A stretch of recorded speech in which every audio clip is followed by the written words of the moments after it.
Black Earth offers a full suite of humic solutions, from high-purity granules to powder, liquid, and soluble formulations, all powered by pure humulite. Trusted by growers worldwide from one of the world's rarest humulite reserves. Grow stronger with the power of Black Earth humulite. Learn more from mine to market by visiting blackearth.com.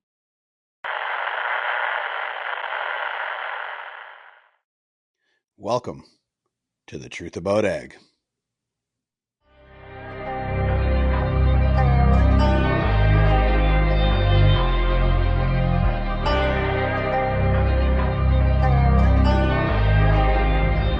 Okay, gents, this is the Truth About Ag podcast, distributed under the Real Agriculture Media Network and powered by the Hebert Group of Companies.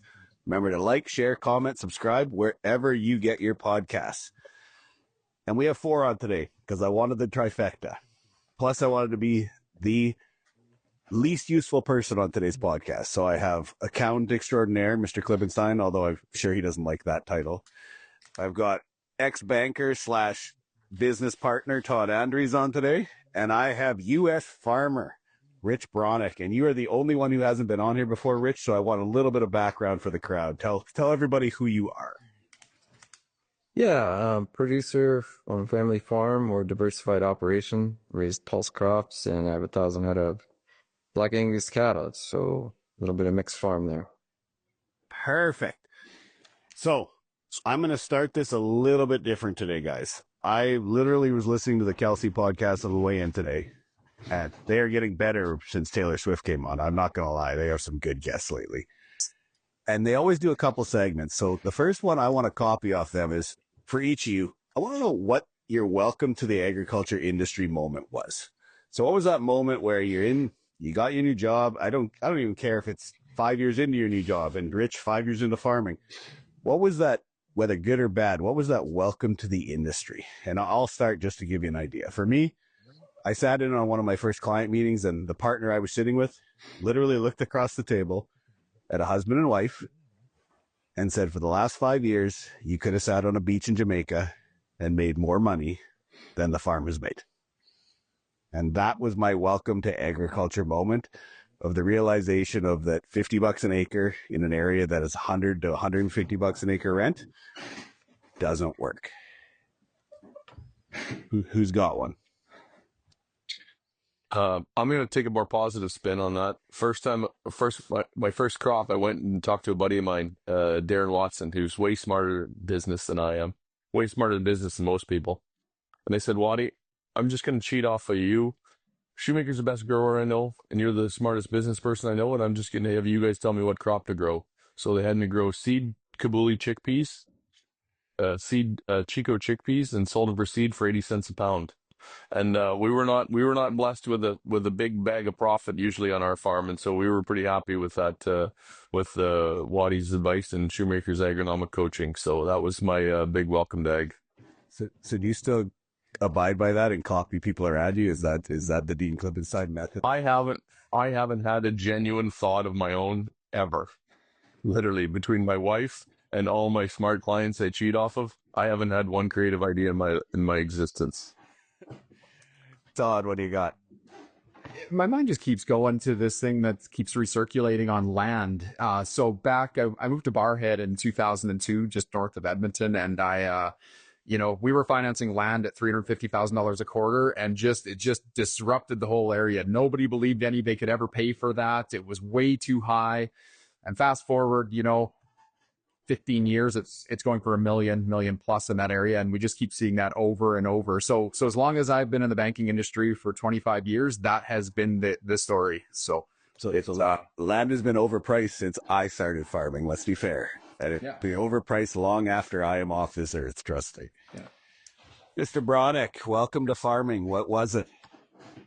Yeah, so I would have been about 2004 when I came back to the operation, and I'd been in accounting a little bit in the area, and a lot of CRP at that time.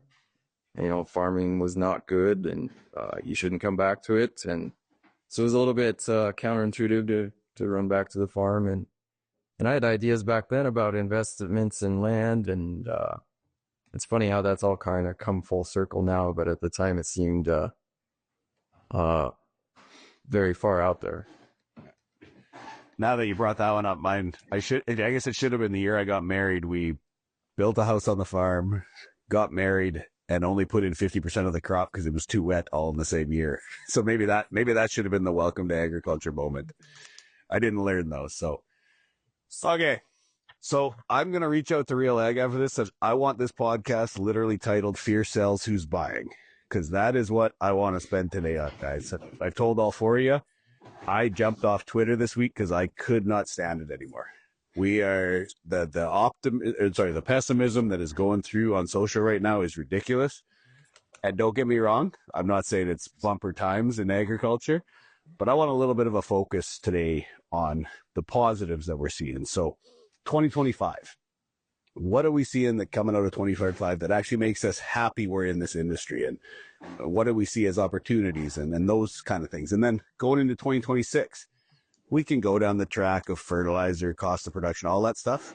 But let's focus on the solutions. Like, let's focus on what guys we know and guys we've talked to. What are they doing? Let's actually make this educational for some of the guys listening, because we know that stress in agriculture is going to be there. I mean, I mentioned I feel sometimes like I'm a therapist as much as a consultant some of these days, just talking guys down off the ledge a bit. But let's focus on that for today. So, as Christian would say, the shovel, not just the dead cat. So let's run this through. What happened in 2025? There's a positive for agriculture in North America, since I got a U.S. farmer on here as well. Ritz, I know you're in expansion mode, so let's start there, because all I hear about the U.S. is that the walls are caving in. Sure. Yeah, I think there'll be some opportunities, and there are. We took a 40% expansion this fall on grain, and the margins are not good, but we had kind of been leading up to having that opportunity, and we're kind of patiently waiting for it. So when it presented itself, albeit late in the cycle of, winter wheat seeding, you're able to jump on that. And, it goes back to that mindset of fear is always on the other side, or success is on the other side of fear. There is some fear to margins where they're at, but I'm in it for the long haul, and I believe this is a good opportunity to step in, because opportunities don't always come when wheat is high priced and everything's great in agriculture. And I would probably sentiment that. I mean, we're running more land deals internally right now than I've ever ran, and this is during harvest. Like, I've never had guys on the combine phoning me about neighbors that are looking to sell. And I mean, you can say that's bad for ag, but it's not like young guys are the ones phoning. I think it's actually the transitional part that we're seeing speed a bit this fall, is that the older guys are actually saying, you know what, wheat's at 550, canola's down. Why do I continue to do this? And you know what? You can call it not good for ag. I think it's great, because some of the guys phoning me are in their 30s and they're trying to find some expansion. And it's not just the consolidated farms eating everything. I mean, that's what guys like to say. I'm running deals for guys that are 5,000 acres and want to go to 10, or 10 going to 15. Like, these aren't the mega farms that we're talking. I'm 100% on board with you. Opportunities, I think the floodgates are ready to open here.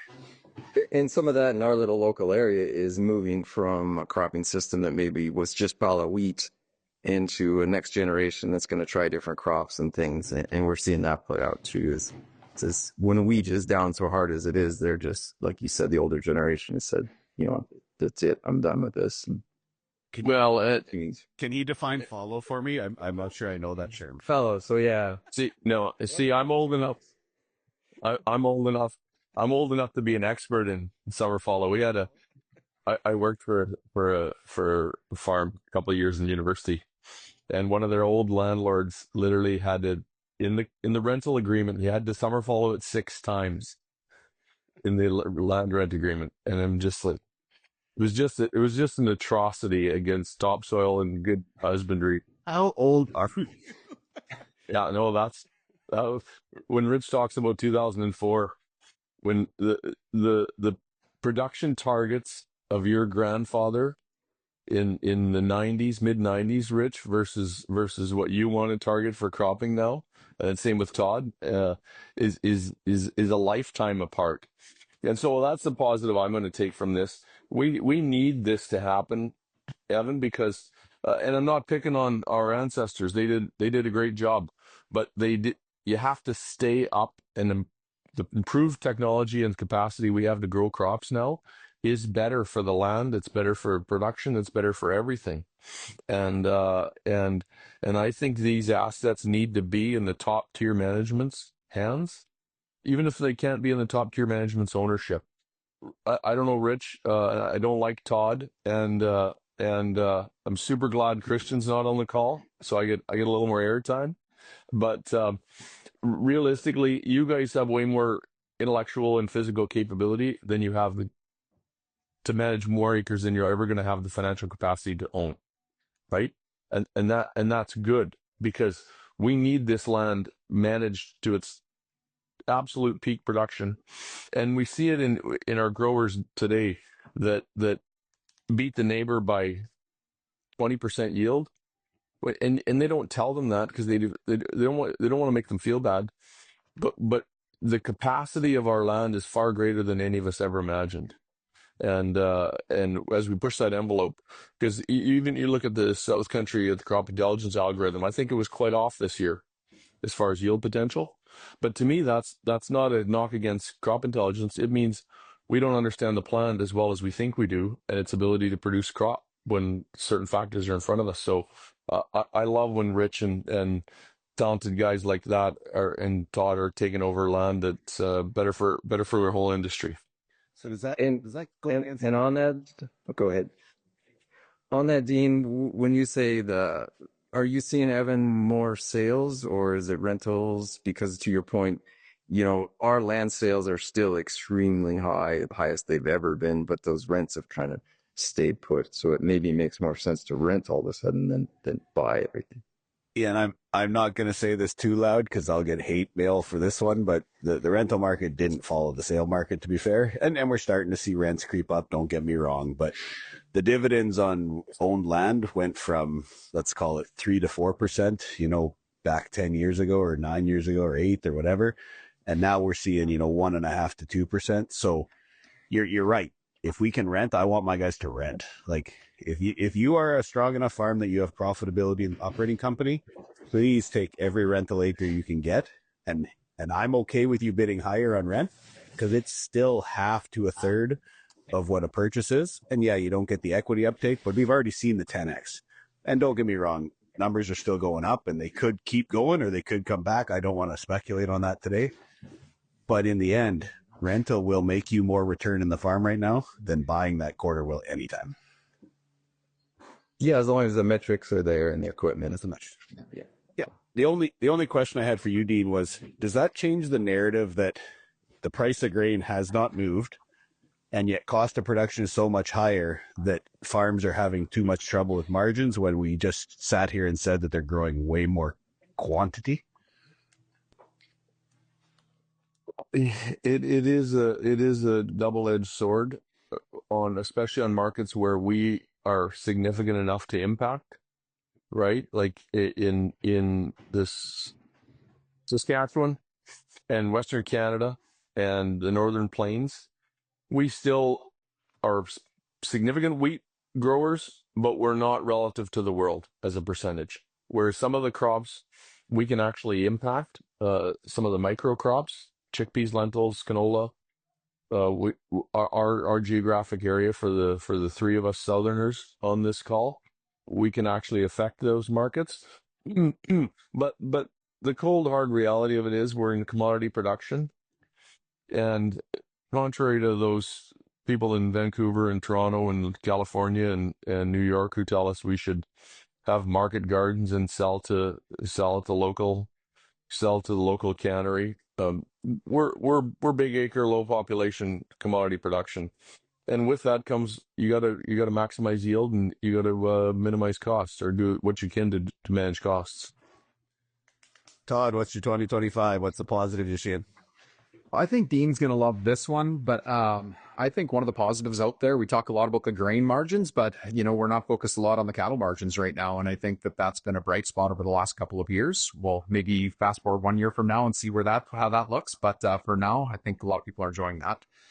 And then, I think just, production. I think that, while margins are tightened and probably not where people were projecting them, even though the production is higher, it's still exciting to actually grow a crop in our area, south central, southwest Saskatchewan. I mean, at least there were some bushels there. We're seeing some grain bags out in the fields again this year.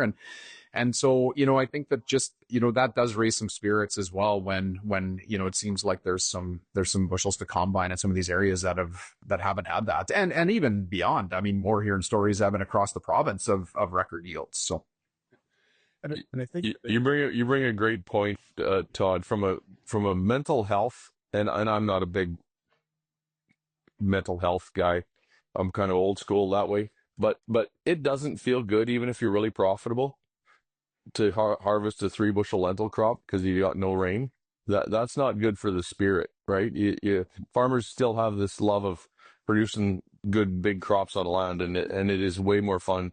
Even if you make the same money as you would have grown a small crop with crop insurance, it doesn't feel as good. It's not as energizing. There's an asterisk beside it, isn't there? Like, Dean, you would know my first year that I rented land, I was hailed out 100%, and it was profitable because I had good coverage through SCIC and hail insurance, but it just feels like there's an asterisk beside that profitability. Yeah, you're right. The one that I had, guys, is I think there was a need for knowledge. And the big one for me was guys are reaching out quicker, the financial acumen side, they actually want to know the numbers. And don't get me wrong, that goes back to the title, fear sells. But I still see that as a positive, even if it's based on fear.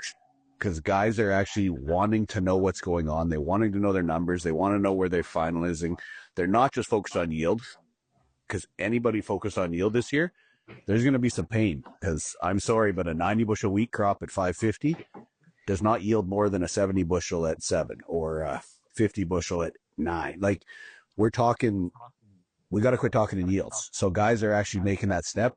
Todd, I mean, we were talking the other day on a call. We've had more people reach out for the consulting side than ever before. And our guys who were with us for the last few years, they're sitting on combines reaching out saying, we need to get a fall update done, where usually it's, October, November. They actually want to know where they're sitting right now to market, to when they're buying fertilizer for next year. Their knowledge is power. And we're in an industry where a lot of guys pushed away from that, didn't want to know, put your head in the sand, find out when the accountant sends the statements. Now that real-time data, I think this is the fence, and I think we're tipping over it, which I really like. That's a question I have for Rich. Rich, I've always been I'm an angry old prick, and I don't like anything. And I hate the Canadian banking industry because it's a cartel. I've always longingly looked at the U.S. where the banking is more competitive. Are you seeing it tighten up in your neck of the woods? Banks starting to trim up on ag a little bit? That's probably specific to different. I have not seen it in our specific area, but I think maybe on like the dealer financing side or things, I've seen some on that side. Okay, because I think that's driving some of this stuff. The banks were pretty aggressive at lending in the last 10 years, and we're going to see some of that tighten up. Certainly from my perspective, Evan would have more to deal with that, and Todd has been on the inner working sides of that. But that's kind of driving some of that good behavior, I think, Evan. Tell me if I'm wrong. No, you're right. It's funny though, because every time you're on, I get phone calls and text messages from the banks afterwards, because this is exactly where you go. So yeah, you're not wrong. That's funny. You're not wrong, and I'm not going to throw any specific banks under, but we are. I mean, it started this year. We talked about it on a podcast, honestly, last fall, was that we were starting to see restriction letters. We were starting to see some of the bigger banks pull back. And you're right, it's a cartel. The top 5 richest companies in Canada are all national banks. Now, we've also said it on here before, and going back to your alma mater, Todd, like the credit unions, farm credit, some of the smaller lenders that have been in agriculture for a long time and didn't just jump when things were good, they're still in our corners. I spent an hour sitting with one of those lenders with a client yesterday, day before, and they're behind them. They're looking at bulge financing for cash flow. They're looking at expansion still. They're not pulling back, but they are cautiously tracking. I want to take a pause from the podcast to call out one of our largest sponsors at The Truth About Ag, Farmer Coach. We have had the largest uptake in the program since its start in 2022 and are looking to have more than 100 producers in for the fall of 2025. We've opened up an additional executive program as our legacy cohort sold out earlier than it ever has in the past, and we are asking producers to reach out for availability. We have multiple new industry supporters this year. Love the industry when they jump on board with education, and they are sending some of their most progressive and young farmers into the program. Reach out to your lenders and your suppliers and ask if they're a supporter, and if not, why not? And lastly, and the most proud we are at Farmer Coach, we are entering our 4th year cohorts, and we have an 80% retention rate with that cohort. The original one has no industry backing. They came because they believed in what we were doing, and now as they enter their 4th year, they have made changes to their operations beyond what I ever thought was possible. So if you're not looking into the program, I ask that you hurry, as seats are filling up, and we want you to figure out your definition of success, and then let us and the other participants assist you in reaching it. The only real question left to ask is one day or day one. Now back to the Truth About Ag podcast. And just because a banker gives you hell for something, that doesn't mean they're wrong. Like lots of guys guys and gals stretched their balance sheet further than was responsible, and so I'm not saying the banks are wrong in pulling back their horns on some of these aggressive expansions that are where people are out over their skis, as my buddy likes to call it. Well, and if your bank is opening the book to you, that's something to question. And I don't think guys question it anymore. They were just, oh, you're giving me more financing, I'm going to go buy. You have to be very cautious these days. And this isn't a hit at just the banks. They have HR issues just like us. They've got a whole bunch of young lenders. They've got a commission system based on lending. Let's be fair. We need to be cautious. Their job is to find you money and help you get money. Their job's not to make sure you don't hang yourself with it. And that's where Todd and I have started to find a lot of guys reaching out is they're starting to realize that just because you can doesn't mean you should. So, And Go ahead, Todd. I think, the other thing that worries me a little bit about the banking industry is chasing headlines. I had a conversation with the bank the other day, and they were asking for kind of our view of the industry, and it was solely honed in on canola tariffs. And so, I'm like, did you realize that lentil prices have dropped by 50%? Have you seen what wheat is doing? Like, I think that but they didn't even know that, but because, on the news, they saw a tariff headline on canola. That's where they were focused on. So I think that, I think that's where producers have to understand, their own matrix, what they're doing, their risk mitigation strategies, and be able to have a conversation with the bank, because every story is a bit different, and otherwise they'll tell their own. I want to ask both Rich and Todd, fellas, if you were had your ideal expansion opportunities come at you, what mix would you be of owned land versus rented? I mean, obviously, we all wish we had a unlimited bucket of cash to buy all the land we farm, but that's not the practical reality for most farms. What would be your mix of rented versus owned in a perfect world on your expansions? Yeah, I think today it'd be like maybe a quarter owned, and that maybe would have been 50%, 5 years ago. But with interest rates and term debt and so forth, I think we would look to lean harder on rental land just because of that cash flow. And that's really the bottom line is balance sheets are still strong because the equity is still there, but it's really starting to, watch your cash flows now. Yeah, that's a really good ability. Yeah, that's a really good point because land appreciation doesn't pay off the debt, right? It doesn't write the check. Todd, what's your mix? Yeah, my mind would go to 50-50, but even in today's world, that's probably pretty tough to cash flow. I don't think I could swing that. And so I'm probably in that ballpark of where Rich is at around, maybe a quarter kind of a thing of owned and then rent the rest. Yeah, cost-wise, Dean, you're probably 3-to-1 on interest. So let's call it 3 purchases for every 1 rent. And then if you actually back in the actual cash of debt service on the principal side, yeah, you're 25% or less. And that used to be almost even, dead strike. So yeah, we're probably even worse than that, to be fair. But so rather than just, there's going to be a lot of opportunities, and maybe at some point we get to choose a little bit about that landowner and that potential maybe buy down generationally down the road rather than just the highest marginal rent. So maybe that's a discussion as well. Yeah, well, and what I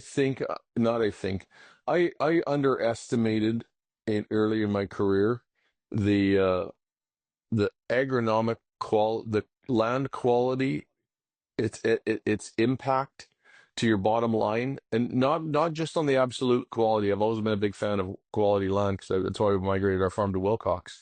But I think I underestimated the value of well farmed land for 10 years versus stuff that was brand new to the operation. So one of the things I'm going to push both landlords and tenants is let's start looking at this like commercial real estate, right? Let's do 10-year leases. Connexus Credit Union in downtown Podunk, Saskatchewan, nowhere Saskatchewan, we would never do a 2-year lease on a building, right? They're putting lots of resources and infrastructure and internet and fiber, and they want a 10-year lease with probably a 10-year extension, and then it becomes a solid relationship, a long-term relationship. And I think that's got to start to come into our discussions at the front end of agriculture, because it needs to be there. It's good for the tenant. It's good for the landlord. Now, we might have to get creative on the pricing, because it's awful tough to price 10 years out. But I think we really need to turn our eye towards that, because the mix of the expansions you both talked about, all three of you talked about, and then maintaining the quality, because you see it, Rich. What's your yield? If I bought you a quarter of land that was farmed poorly versus stuff you guys have been doing a great job for 15 years, that doesn't get fixed overnight. No, to your point, I mean, the lease we just did it has a variable rate. It has a first right of refusal on a re-up at 5 years, because there's going to be grain storage that needs to be built, and that's often the case in our geography. Grain storage is far behind. To your point, making those investments needs to have some kind of long-term deal behind it, and it's setting up for those pulse crops or things that maybe weren't done on that, whether there's residual chemistry or some weed issues, until you get it into the right crop mix for your operation. Well, the other one, Dean, is a lot of the lenders won't give you the ability to take out loans on a short-term rental agreement. So let's say you had to buy more equipment or you had to put more infrastructure up, like Rich said. Well, on rented land, that's a risk, because if after year 1 or year 2 you lose the land, you can't cash flow that. Like the banks are looking ahead, guys. Let's be fair. They don't hire dumb people. they hire smart people at a university that can actually do some of this in a lot of instances. So you got those long-term rental agreements work with your lenders as well, telling them that I've got this locked up and maybe I have to re-up every 2 to 3 years or 5 years or whatever it is, but I still have last right and I still have that rental agreement. So if it's going to put me in a bad place to lose it, even if I have to pay a little extra, I still have the leverage. I still have the hammer. So where the bank looks and says, well, you're going to take on all this equipment and infrastructure and you could lose this land. I mean, we've seen it before. I mean, I'm sure some of your clients, Dean, where you get a whole big parcel, you buy a whole bunch of equipment and all of a sudden they pull it back or you lose it. And now your LPM's too high, your LBF's too high. It just throws your whole income statement out, right? Yeah. Forced into paying that high marginal rent because it's an open bid, and now it's unprofitable. Okay, let's pause and go into 2026, because obviously there's a lot of negative looking at 2026 with fertilizer and some of the stuff we've already talked about. But right now, Rich, if I asked you, where's your head at going into 2026? Like, where do you see some of your solutions and what do you have to do? I think the solutions for our operation were to maybe back out of wheat acres a bit because of the high fertilizer, and lean a little bit more on the pest crops and some of the things that aren't as fertilizer intensive. That's become a largest part of our budget. Yeah, I'm probably seeing that too. We've actually started doing some analysis on, and I can't share today, but some of our analysis on grain pricing to fertilizer pricing. And right now is the worst time in the last 12 years for that decoupling. Like, fertilizer is totally decoupled from grain prices. It's almost 80 bushel of wheat to pay for 1 metric ton of urea. And back at COVID, it was closer to 20 to 25. So, I mean, I think part of our strategy is going to be that we're going to start watching the fertilizer to grain price metrics a little closer. And if we get a year where it's in that bottom 40% of the last 10 years or whatever it might be, that's going to be our sell signal or buy signal. And it's fill the infrastructure on the farm, put it in the soil, do some of those longer term applications. Like I think it's changing the way guys are looking at fertilizer procurement, which in the past is just buy it it's summer before or buy it when you seed. Now guys are actually making longer term plans, just like grain marketing. You can grain market a couple years out. They're actually buying fertilizer years out or putting it in the ground years out.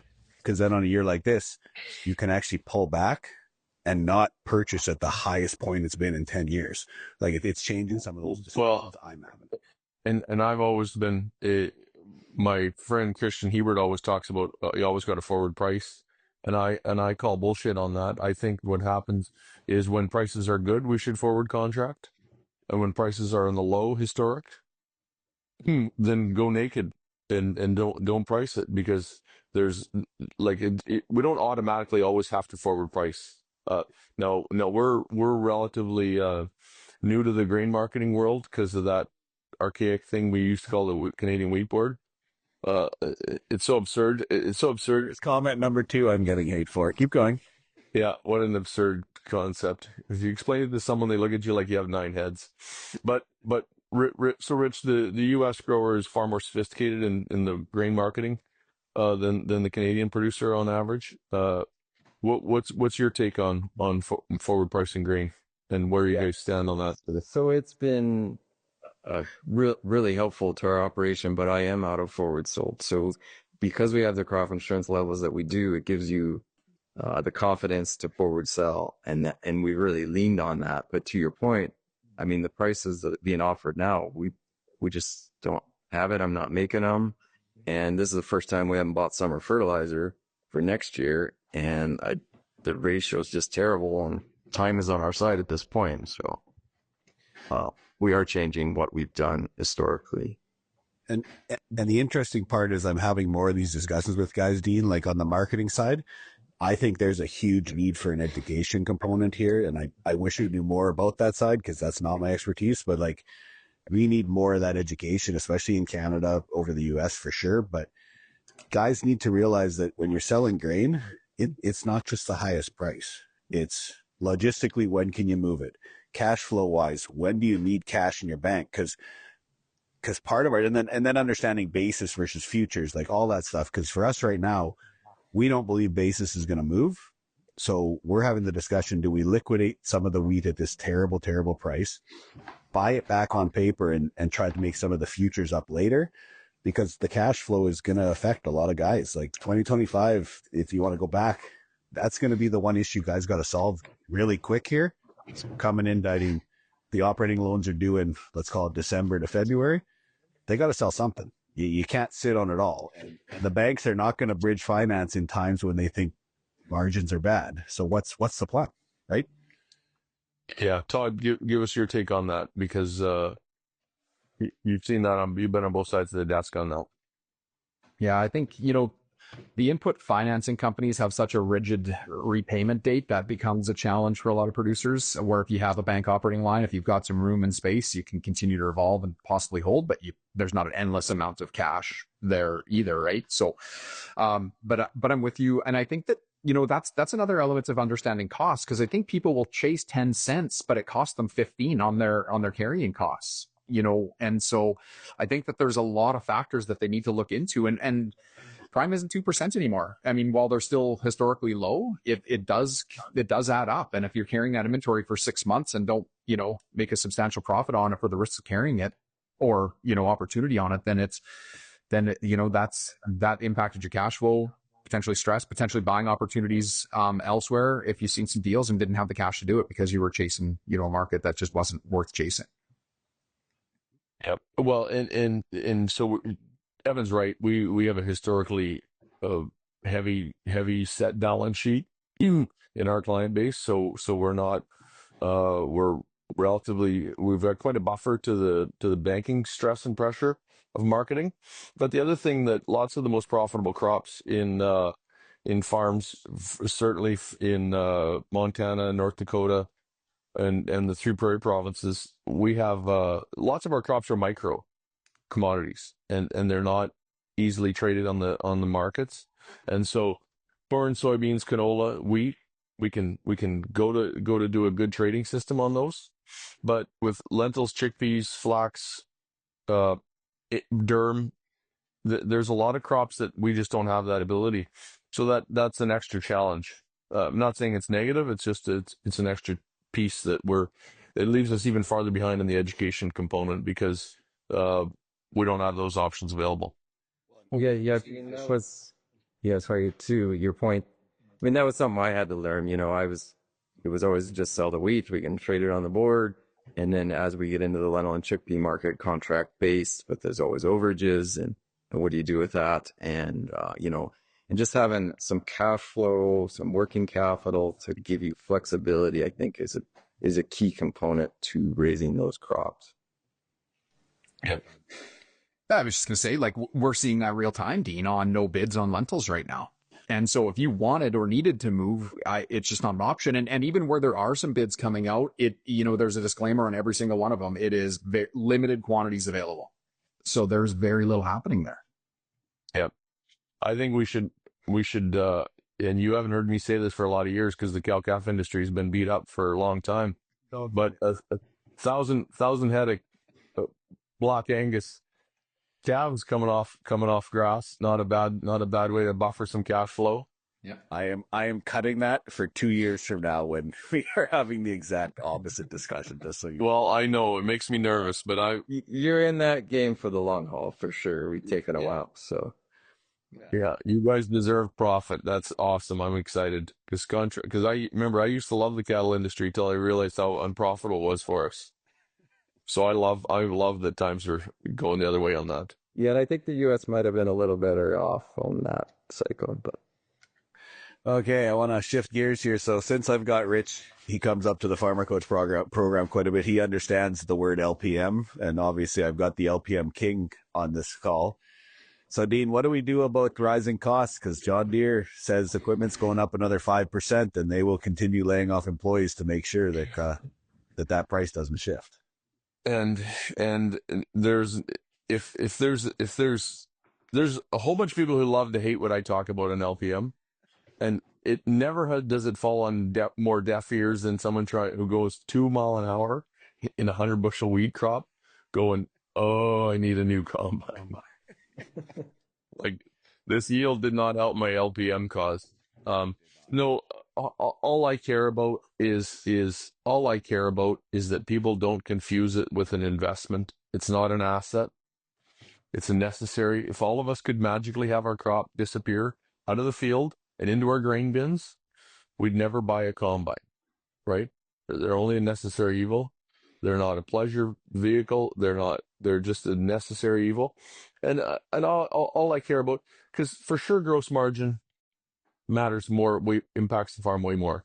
Good crop production can't be substituted. But in $10 a labor farm machinery one way or the other isn't going to make or break a farm. But what I've always thought is if you took and this is not a US versus Canada issue, it's a farm versus business issue. If Rich had a farm next door to him who had a construction company, they would never trade their graders off every year, right? If you went and told the road construction crew that works by your farm that they should trade their uke earth moving equipment, that we call them ukes. I don't know what their actual term is, but earth movers, those big scrapers. If you told a construction company that they should trade those every year, they'd look at you like you had 9 heads. They'd go, "Well, you're an idiot. We run those things for 30 years and we fix the engine and we'd run them again for another 30 years. I just want us to be dispassionate about the machinery, know that it's a necessary evil, and have a capital budget program, not impulse buy. There's no reason we're making decisions of that magnitude on a guy called me and they had a really good deal on them, so I bought 4 of them. That's not the way I want to run our ag businesses. Oh, so no, those demo programs are awesome. Here, I'm going to bring you out the newest toy, and I'm going to let you sit in it, and then you're going to go back to your old machine, and you're going to dream about this for the next 10 days. And do a disclaimer, guys. Dean, since I knew him, I know he's traded up since then, but he drove a Dodge Caravan for more years than I can remember, and my LPM was higher than his, and I was probably still in my 20s. So that's the disclaimer I'm throwing, is he actually lives this. Maybe not now. I still get beak for the vehicles I drive. Rich, give me your thoughts. Fire away, buddy. You can't hurt my feelings. It's impossible. Yeah, no, I mean, we have never flipped into any kind of mud deal or never been big enough. We'd never bought new. I bought one new item and, labor's the other side of it. We do fix a lot of things, but we just kind of scrapped and scraped and pulled a lot of equipment out of Canada, and our dealers don't love us, but we just kind of try to get some late model stuff that there's frankly been deals on lately, and try to be self-reliant and getting them to operate and perform for us. And we've had good success in doing that. I want to take the next few moments to call out another one of our sponsors, Maverick Ag. New look, new team, new location, and new outlook on agriculture.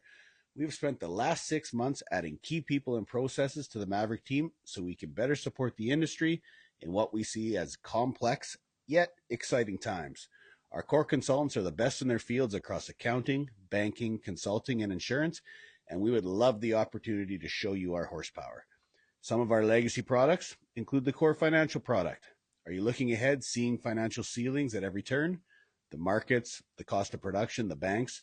We provide a full-fledged projection package that covers your monthly cash flow worries, your bank ratios, your key performance indicators, your cost of production, and your profitability metrics.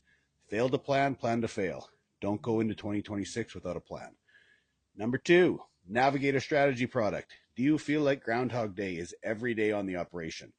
Are the complexities of managing family, roles, accountabilities, people, compensation, and just the sheer number of decisions you're expected to make becoming a stressor? Are you running the business, or is the business running you? Let our experts sit down with your family and your team and come up with strategies that work. We don't consult on things we've not seen success on in our own operation or those operations that we work with. Let us steer the ship in the right direction. Along with these offerings, we also have other numerous technology, negotiating, insurance, and decision-making products available. Visit maverickag.com for more details. Now, back to the podcast. Well, and I can be open with you, Dean. It's not necessarily the LPM costs that hits me. Like even for us, when we did our first roll into the new and the multi and stuff, our labor power machinery only went up about $1.50 because we dropped a whole bunch of units. But, and there's a but here, our debt service went up because the big loans on that equipment, even though the expense side might not have jumped too much because we got some efficiencies on the equipment, the actual debt and how much leverage we had on shorter term debt, like it's intermediate debt, let's call it 5 to 7 years, that hurts a lot because for that same price, I could have probably bought 2 or 3 times the value in land amortized over 25 years. So it's that opportunity cost that you're losing where I find it hurts more than the other. The cost side I can manage. But Dean, also to answer that, we've kind of changed since I've been to Farmer Coach and seen what operations in Canada are doing. We've moved to 24-hour seating, and that wasn't even a thought I had when I first came back. And nobody's really doing that in our area, or very seldom. So it's how do we utilize that equipment more efficiently and effectively? And the guys actually like it because maybe they were 16-hour shifts before, now they're down to 12 or whatever that rotation looks like. And, so it's helping your labor out as well. I'm definitely cutting that. That is going to be commercial, so just so you know. Go ahead, Todd, far away. Yeah, look, I have this belief that good times in agriculture create hard times, and I think because people lose sight of costs, they and I think that we're going to see that really quickly, and I think that between Dean, Evan, we all work in an area or are connected to an area that's been pretty tough in southern Saskatchewan, and I think those guys in some ways might be positioned pretty well going forward because they have been forced to keep labor power machinery low, and there are areas in the province that were growing massive canola crops at $20, and really padded the working capital, padded the balance sheets, and maybe lost sight of this. So there will have to be some adjustments, and I think that people are recognizing that early to your comments, Evan, around people are starting to watch cash flows. They know they have to get in front of this, and maybe that's a newer concept, or they haven't paid as much attention because they haven't had to. The other part I'm seeing is, and let's to jump away from LPM a little bit, but on the LBF side, I had guys working at interest rate risk like they've never looked at it before. And I mean, we're obviously Canada, we just decide we can just keep dropping rates and push a recession. And I won't say that too loud, but I'll say that very loud, is we continue to drop rates even though inflation hasn't moved. That I think is going to construct some really bad things coming forward, especially in agriculture, because when rates drop, and Rich, I've heard you say this before, when U.S. pays more subsidies, all that happens is it goes into land. And in Canada, when rates drop, all that happens is we take out more leverage on land. So what we're going to see is guys do this. And my cautionary tool is we better make sure that guys start looking at some of the fixed rates and stuff like that, because the only way to curb inflation is to increase rates. And with some of the debt leverage we're seeing, the numbers on the balance sheet don't bother me until it's restructure time. Then they bother me because the interest costs. I have a mortgage on my house that I fixed in COVID. It comes up in May of next year. There's 2% more getting added right there. I know there is, even if things continue to go down. And on my house mortgage, that's a small amount. It hurts, but it doesn't kill. On 10 million of land that we restructured during COVID at sub 2 to go to 4.5 today, that hurts. And I think guys don't track that enough. I don't think they track when their loans are coming due and what's that going to do to their interest. That's a metric that we've started tracking because it has caught us in the past and surprised us. It all set us. Here's an extra 100,000 of interest cost on a loan that we didn't realize is coming due and we didn't plan for it. Well, and even if we go ahead, sorry, Todd, go ahead, buddy. Yeah, like, we talk about marketing grain at different times of the year. Imagine having to market your grain once every 5 years and take the price at that point. And that's, you don't want to refinance, for example, Evan, where maybe you're redoing everything and you're taking the interest rate at that point in time. And that's been a pretty safe bet historically. But what are you renewing into and what are you going to renew into? And how do you structure and ladder some of those? And I think the advice that I would have for people is understand where you're at right now. And if you've got, if you've got debt today that it renews within a very short period of time and a large chunk of it, start to see if your banks will do some blend and extends. Renew early. You can sort of honor the rate you have today, bump it back out to 5 years, and start to get those renewing into different periods. Because that's Rich. Throw debt service off, Dean, is that if you haven't calculated that, if you fix your rates 10 years, I'm fine to be leveraged. We have no interest rate risk. We know what our debt service is. We know where our insurance flows. Like, there's a whole bunch of risk mitigators to having high leverage. Guys just say guys with high leverage are in trouble. No, they're not, if they've done the right planning. The problem is that most don't do the right planning, and then all of a sudden their debt service jumps off the page when a 2% interest increase on their biggest loan comes up. Then you're in trouble. Rich, you fire away, then I want to chime in on this. Yeah, in the US, I think it's more common to have 20, 30-year fix. So we're somewhat insulated, right, on interest rates. So we're somewhat insulated from that. And there hasn't been enough land deals since interest rates have went up to really suppress that market is kind of my opinion on it. Because when you do the budget on a new 7% loan on land, it's a big deal difference. It is a big deal. And even if we're talking about farms that are not highly levered, you guys have heard me rant before about putting money in the war chest, right? I'm a big fan of paying lots of tax, getting that cash in your business, and then put aside into whatever you want to put in the war chest. Whether it stays in whoever your institution is that's managing your money, and whether it stays there as a legacy family asset, or you build up the war chest to attack because what's going to happen is 25 years ago or 30 years ago when Rich's dad or mom was farming, the neighbor might come and rent them a half section and sell them 3/4, right? That would have been a big expansion. And now we're going to have 5,000 acre farms fall in our lap that we're going to have to buy 1,500 acres and rent 3,500 as a turnkey operation. And you got to have the war chest pretty well primed and built to take advantage of those. And if we do that, we're going to have an advantage over the neighbors that are scrambling last minute to have those dropped in their same lap. And so I love the idea of getting ready to take on the $10 million expansion, because those size of opportunities are going to come to some pretty reasonable sized farms. And having your house in order before that comes, I think, is going to really pay off in spades down the road. Yeah, and I think those opportunities will happen, but it takes a lot of discipline to do what you said, to build a war chest. And two things with this. Number one, Dean, is you're correct. The $10 million, like I'm running 3 land deals right now, well over 10 million. Like those are going to be a dime a dozen coming on. And that sounds big to a lot of farms. Those are What is? big, but those are not the big expansions. I'm seeing ones considerably larger than that as well. Now, my devil's advocate for you is, are you really going to cut a check for your land purchase, or are you going to finance it? Because that war chest is making 2%. And your farm's making 20%. Why are we holding cash? That's where you and I differ, and I think it's a risk tolerance thing. Yeah, you're entirely wrong. That's just because your math is incorrect. There's a perfect correlation between height and brains. Please share, Mister.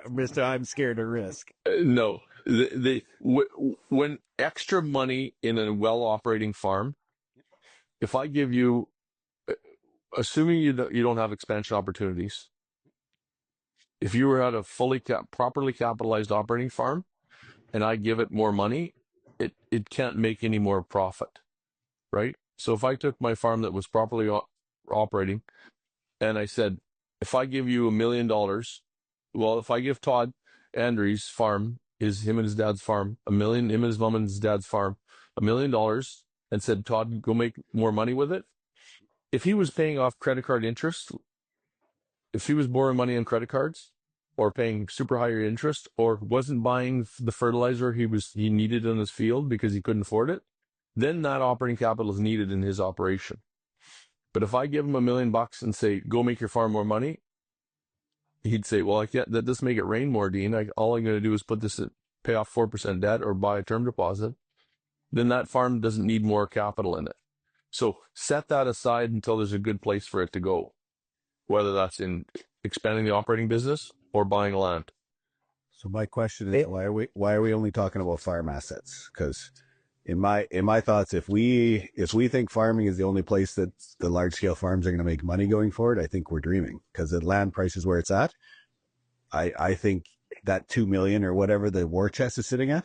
Why are we not looking at other businesses? Why are we not looking at diversification, value add? Like we got to act more like entrepreneurs, less like farmers. And I think I'm going to get hate for that one for sure. But in my head, if you're sitting on a war chest of cash making 2% in a term deposit, we should be looking at opportunities, and we should be looking at other things outside of just land, because land is not profitable right now. And if we think the 10x has happened already, which it has, we're buying incremental appreciation now going forward, unless we're going to open the foreign ownership rules, which is not going to happen in Saskatchewan unless it's dire circumstances. My idea is you're sitting on cash, and you when you retire, Dean, you're not going to have 2 million in your bank account. It's going to be in the stock market. It's going to be in safe investments. So why are we telling farms to sit on cash when even? Sorry, that's what I call the cash war chest, is stock portfolio and investments. The stock portfolio than there is in the farmers. Well, I think Yeah, but you play on the U.S. through subsidies. Okay, it may keep the smaller farms going for longer, but the big farms just put it into war chests and get bigger, and that because they don't necessarily need it to operate. But and get bigger. That what I'm saying is they put it into an investment somewhere to grow the farm. So, yes, but you don't always know the timing of that, Evan. So if there's a good opportunity, yes, absolutely. But yeah, how many sit back and wait for an opportunity, and how many actually go after? That's my question. it will. Yeah, you've for sure got to make your own opportunities. But realistically, on the heavy balance sheet, on the overweighted balance sheet, all this excess capital sitting in the farm just gets turned into things they buy that they don't need and don't make them any money. That's my argument for getting it over. And then have a separate debate of what you do with the war chest. Whether you give it to Warren Buffett and say, Buffett, you only got 30 more years. You only got 30 more years left in your career, but I think you're doing pretty good with money. I'm going to entrust you with running that for a while, or give it to your stockbroker, or whatever. What the family wealth goes into while it's being built up to attack on the next opportunity. That's a separate debate based on time horizon and liquidity. but don't turn it into spare combines and recreational farm machinery. And that's not what I'm saying. I'm saying some of the top producers, they will go out and they'll start businesses and they'll find other ways to make a return, not fancy combines and like that. We're on the same page there. Trust me. Go ahead, Tom. Yeah. Click here. No. I agree. I think that's the risk of leaving it in the business is that if it gets easy to add that combine when you're running the 100-bushel wheat crop. And I think that plan is key when it comes to excess capital and matrix, because then you can have an idea to say, you pull it out, you set it aside, you put it into something waiting for that opportunity rather than turning it into something that you don't need that actually then negatively impacts your business. And so as the token old guy on the call, I'll argue with your other entrepreneurs that want to start a business until you got a busy young family, you got kids in soccer, and you got kids in football, and you got kids playing baseball, and you're running to town, you got kids in different activities, and you're 45, not 25 anymore. And I would argue most of my farm operations do not have enough capacity at the management level to take their eye off the ball of their core business to get stretched on focusing on a separate side business. I'd want the capital. Other than in rare circumstances, I'd prefer the capital be stored in a passive manner so that it doesn't take more management time and brains, because lots of the producers are run off their feet as it is and between life and business. So I think you're letting them off the hook then. I think you need to focus on the fact that they haven't set up their business in a way that allows them to manage it correct. See, Conclusion. Usually I'm the bad guy, and you're the angry mean today. Rich, fire away. Help me out. Well, that's why I invited Rich on today, is because Rich has been around me long enough that these are the concepts I believe in. I believe that if you have that self-managing farm, you can go to all your kids' baseball games. You can start another business, because guess what? Todd, how many times have we seen Christian in the last 6 months since very ever? It's that concept that we're trying to get through to agriculture, is that you don't have to always equate expansion to more work and more hours. If you can do it correctly and believe in the business side, entrepreneurs can start multiple businesses and it's passive income. You just have to believe you can do it and actually have the education and the forthright and the goal to do it. And I'm making the pitch easy, guys. It's not easy. Rich, fire away. You're in my camp or you're in Evan's camp? I'm a little bit in Evan's camp. I mean, I'm in your camp traditionally. I thought Christian, I heard him. I mean, obviously he can sell ice to an Eskimo, but like he's played it, he's done it too. So I was really intrigued by that. And like to see him step back and let these things run has been fascinating. And I think that's that entrepreneurial spirit that's positive for agriculture in some senses. And, rob and do is one of the things he says. And we're kind of trying to do that in our operation the same. So yes, there's room for some operations to do that, but it's like you say, Evan, not easy. It's not easy. Nope. It isn't easy, and young Christian wouldn't have old Christian is going to have less piss and vinegar than young Christian, and so the one thing that I want to make sure, I'm all for expanding our capabilities and making sure we train and empower people. I live that in our ag team used to be 3 people in M&P South Sask, and now Regina, and now we're 40. So I truly believe that. But one thing we can't ever do is we can't be 80% as good as 80% of okay at production is no substitute for perfection, because we're in a commodity business, and that last 10% of yield and 10% of price. Well, Christian's 5% model. The last 5 to 10% has a big impact on the bottom line. And so when we're doing this, challenging ourselves, we've got to make sure we stay perfect on the operation next. No, Dean, that's exactly right. Because the standard has to be the standard, even through expansion, and it's difficult to replicate that maybe without the patriarch, if you will, or yeah, That's fair. Because I want the last word here before I ask the final question. Dean, it's a Thursday morning and you're in Toronto, and I'm pretty sure the doors are not falling off the MNP office in Regina right now. You have created a team that allowed you to do what you're doing today. Right? Yeah, that's not fair argument, using that my own opportunities against me right in the podcast. my own arguments. Yeah. I got, usually I'm the bad guy in these calls now. Evan's now the You had a good morning. You called me in a good morning. Yeah, fabulous. Yeah, my team does a great job. Your team does No, it's not my an team. exceptional job. The team in Regina does an exceptional job. I'll give you a shout out for that one. Okay, final 3 questions, one for each of you. Rich, with where the U.S. market is today and everything going forward, what is your plan for next year? How are you gonna continue the expansion? Where are you most excited, I guess, going forward for your operation, not just the agriculture? Yeah. So we've raised a new variety of chickpeas that are a domestic market. They're using them in protein, adding protein. So like there's little nuanced markets that are kind of popping up, and I'm excited to kind of be a part of those and kind of get away from all this tariff stuff and export commodity. Perfect. Mr. Klippenstein, how and what is M&P preparing for conversations with producers this fall? How are you getting ready to talk to guys? What's your core message, I guess, going forward? And I think at M&P, I guess, for the partner group. well, what we're trying to do is we're trying to get, before, if people ask how they're doing, we had to give them anecdotal examples of how they're doing relative to their peers, right? With things like Farmer Coach and M&P's ag benchmarking, we can give them tangible examples of how they're doing in their area versus their friends and peers in the neighborhood. And that's not to pick on people; it's to make them know what the art of the possible, right? How that if you're an avid weightlifter, Evan, and if you worked out with people who were not stronger, not faster, not better shape than you, there's nothing to push you, nothing to strive for.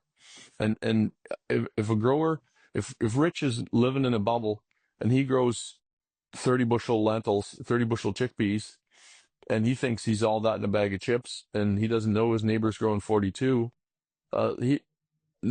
having that knowledge and knowing where to strive for, and not everyone's going to have every solution for everything, but cheat off of each other and steal the best points of each farm and make them all better. I think that's our main goal, and we're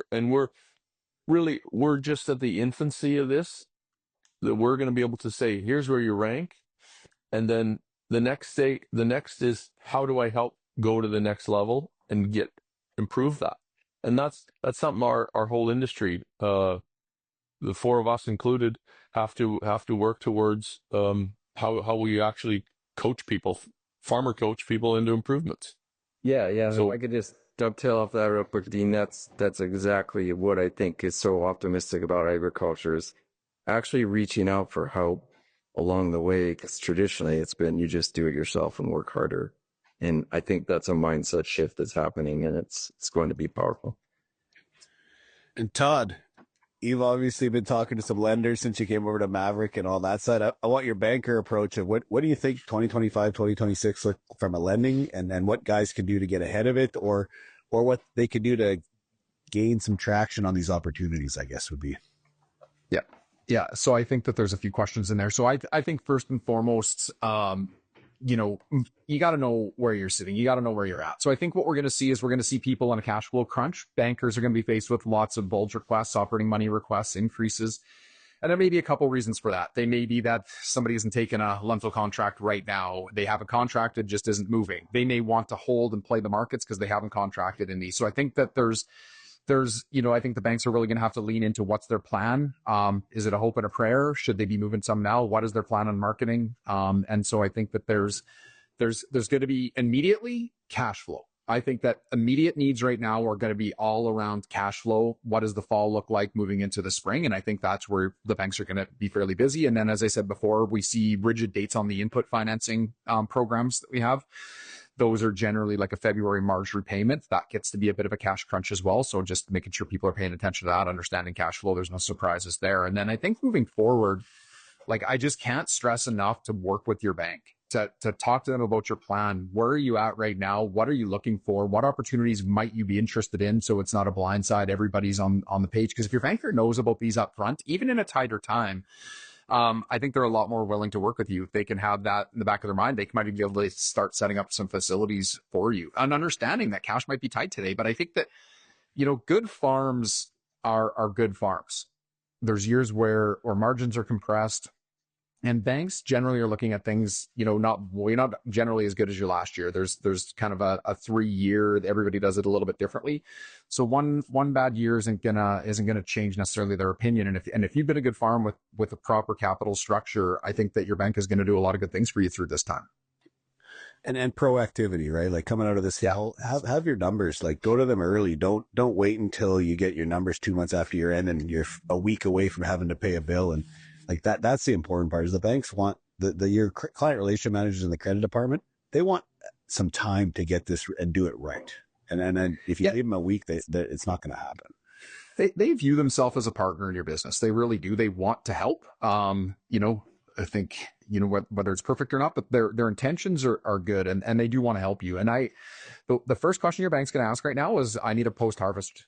If you're looking for something right now, so have those prepared. Like make sure that you have all your numbers as up-to-date of information as you can possibly have, because they're going to be asking for it. And I think proactivity is 100%. Okay. So since I've probably dug myself into a few bad comments after this one, I'll walk it back a little bit. So I get to work with some really strong growers, and Rich being one of them, and Christian, and obviously our whole consulting group. The farms we work with are because I enjoy working with them. So that's where the passion comes from, guys, is I'm watching these farms do the things I'm saying. And it's not from me. They're doing them and I'm using what they're doing to share with everybody else. They're opening other businesses. They're finding time to go with their kids. They're doing mergers and acquisitions between each other. I got 2 40-year-old farms that are joining because they feel there's bargaining power. There's more time, having more at the leadership level. I mean, having Todd on board and all the other Maverick employees that have joined us in the last few months, it's been awesome. It's allowed me to step back and not believe I have to do everything. So that's where the management style and the comments come in, is that I think, guys, the stress goes down if you're able to actually build that team. And we call it self-managing, call it whatever you want. It really does allow you to grow and with less stress. And we've seen that productivity happen throughout the Farmer Coach program, throughout Maverick. And honestly, Dean, a lot of your client base has really strong teams. Let's be fair. They've hired good people, they're family members, they go to programs, they're educated. Those are all things that we're trying to push in the industry. And they might come across as, I did this stuff on my own. I didn't. I've learned all this from the people I surround myself with, which is what we talked about. Make sure you're surrounding yourself with the right people. So there, I walked it back. No, you did. Yeah, no, you're right though, because Mike Jolly told me once, and Mike's a good buddy of mine, farms down in Mossbank, does a great job. He told me his farm is easier to run at 12,000 acres than it was at 6, right? Because then he got a labor pool, and it's not about the magic size. It was just he got it properly capitalized with humans.